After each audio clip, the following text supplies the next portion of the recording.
عارفوني وقت بصير معي شي بالحياة لا برد ولا بحكي ولا بعمل شي زي اللي بسبح، والله بيهرلك وراء كل حدا جرب يأذيك، بالأخص بالظهر.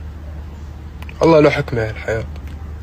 بالأخص الشخصية العامة بطلع عليه مليون خبرية وما في يقعد يجاوب واحد واحد، فتروك الخبرية.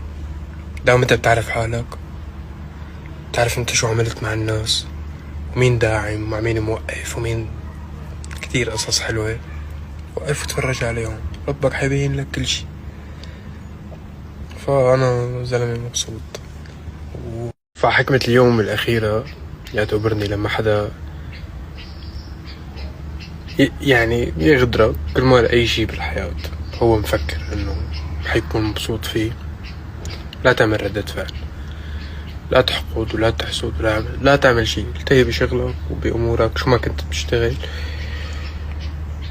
حتصير قصص حلوة تفاجئك، لأنه الله بيحب الناس اللي مثلنا اللي ما بتأذي.